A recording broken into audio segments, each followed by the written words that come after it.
Diqqat, aholiga tezkor xabar. O'zbekistonda xizmat ko'rsatgan taniqli qiziqchi Shukrullo Isroilov haqida xabarlar tarqaldi. Xalq marhumning haqqiga duoda bo'ling. Assalomu alaykum, hurmatli tomoshabinlar. Videoroliklarimiz keng tarqalib, barcha fuqarolarga e'tiborishligi uchun like tugmachasini bosib, kanalimizga obuna bo'lishni unutmang. Diqqat qiling. Morgda ishlagan, o'zidan katta ayolga uylangan va mashinasi olib qochilgan Shukrullo Isroilov 56 yoshida. Taniqli so'z ustasi Shukrullo Isroilov 14-yanvar kuni 56 yoshni qarshiladi. Bolaligida juda ko'plab qiyinchiliklarni yengib o'tgan qiziqchi Shukrullo Isroilov hozirgi paytdagi mavqeiga osonlik bilan erishmagan. Onam tug'ilganimda Shukr qutuldim deb Shukrullo qo'ygan. Shukrullo Isroilov 1970-yilning 14-yanvarida Toshkent shahrida tavallud topgan. U ismi bilan tug'ilgan va onasi uzoq vaqt dard chekkani haqida so'zlab bergan. Ustozim Mirzabek Xolmedov tug'ilishim bilan bog'liq qiziqarli voqealarni hajviy ko'rsatuvda aytib bergan. Balki muxlislar bunga e'tibor bermagandir, ammo haqiqatdan ham dunyoga kelishim qiziq kechgan. O'sha paytlarda doyalar yirik odam bo'lishimni taxmin qilgan bo'lsa kerak. Onamni ko'p qiynaganman. Onam bir necha kun to'lg'oq dardini boshdan kechirgan ekan. Holdan toyib ko'zlari qizarib ketgan ekan. Tug'ilishim bilan shukr qutuldim degan ekan. Shunda doyalardan biri bolangiz ismi bilan tug'ildi. Shukrullo deb qo'ying degan ekan, deydi qiziqchi Shukrullo Isroilov. O'quv qurollarimni sotib olish uchun o'zim ishlaganman. 3 yoshda otadan yetim qoldim. Shukrullo Isroilovning bolaligi og'ir o'tgan. U maktab formasi yaroqsiz holga kelgunicha kiyishga majbur bo'lgan va daftar kitob sotib olish uchun ta'tilda ishlagani haqida aytib bergan. Aslida san'atkor bo'lishimga rahmatli onam qarshi bo'lgan. Chunki avlodimizda san'atkor yo'q. Onam Novo-Moskivskiy shifoxonasida 45 yil ishlab, bir o'zi bizni boqqan. 2 yoshimda otam o'tib ketgan. Bitta ukam bo'lgan. Yoshlikdan mehnat qilganman. Har 3 oylik ta'tilda zavodlarda ishlaganman. Qop tashiganman. 7-sinfdan boshlab 3 oylik ta'tilni limonad zavodda o'tkazganman. Yashigidan 80-90 so'm pul berishardi. Undan keyin bog'bonchilik qilganman. Hatto maktabni bitirish arafasida darslardan keyin pochtachilik qilishga to'g'ri kelgan, deydi u. Onam rahmatli shifokor bo'lishimni orzu qilib, 11-sinfni bitirganimdan keyin Toshmiyga hujjat topshirgandi. Afsuski 5 ball yetmay talabalikka qabul qilinmaganman. Keyin bekor yurmagin deb 15-kasalxonaga sanitar xodim sifatida ishga joylashtirib qo'ygan. Bir necha oy ishlaganman. Keyin bir tanishim o'likxonada ko'p maosh to'lashlari haqida aytib qolgan. Ko'p pul bersa bo'ldi deb o'lik tashishga majbur bo'lganman, deydi Shukrullo Isroilov. Ko'p pul topaman, onamga yordam beraman deb ishlaganman. Yana universitetga topshirib kirolmay O'zbekiston televideniyasiga ishga kirganman. U yoqda 1 yil oylik olmay tekinga ishlaganman. Mirzabek akamning, Obid akamning oldida yurardim. Ular menga hech narsa o'rgatmagan. Qiziqchilikni o'rgatib bo'lmaydi. Odamlar Mirzabek kelyapti, ana Obid kelyapti deyishganidek, meni ham tanisharmikan deya orzu qilar edim.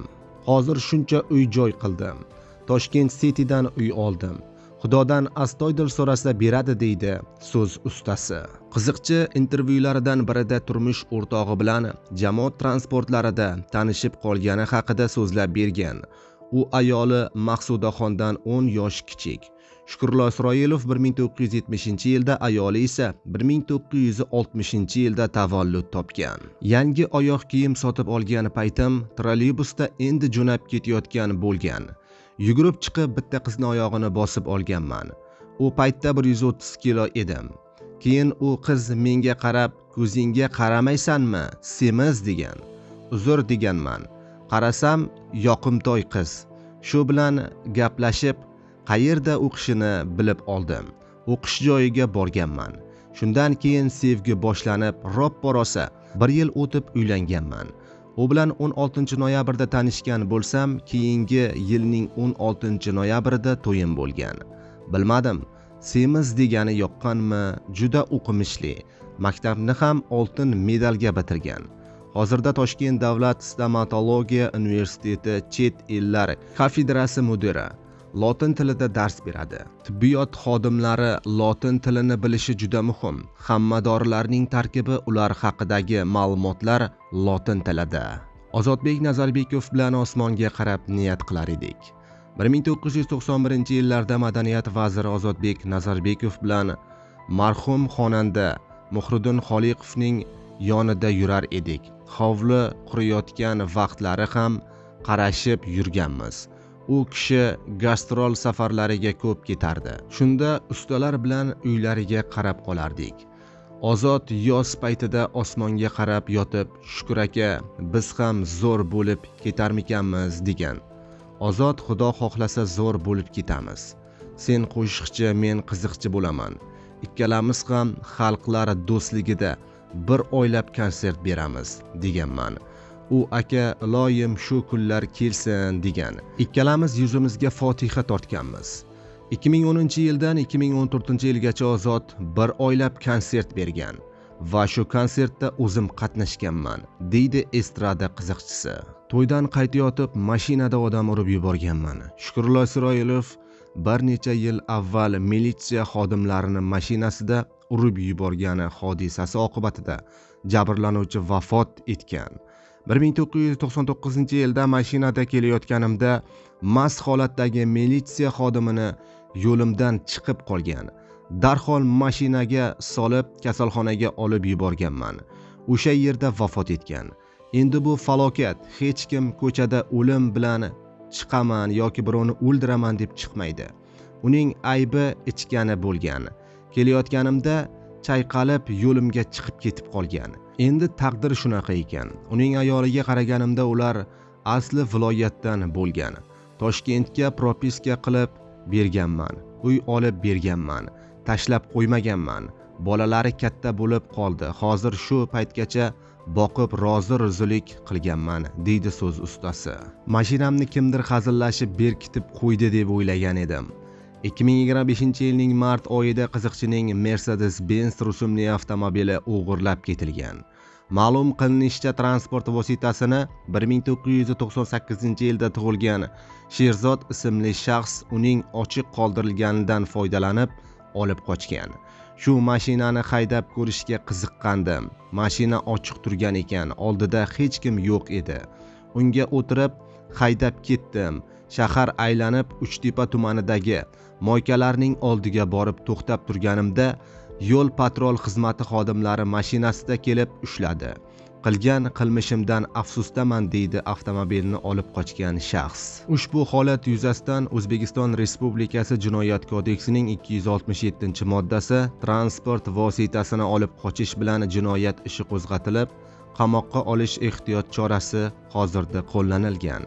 So'z ustasi hozirgi vaqtda ertalabdan salom ko'ngilochar dasturlarida boshlovchilik qiladi. Diqqat qiling, O'zbekiston Respublikasida bir yilda yo'l transport hodisasi oqibatida 2188 kishi halok bo'ldi. O'tgan yilning 2025-yil davomida yo'l transport hodisalari oqibatida 2000 dan ortiq fuqaro vafot etdi. Qariyb 9000 kishi tan jarohati olgan.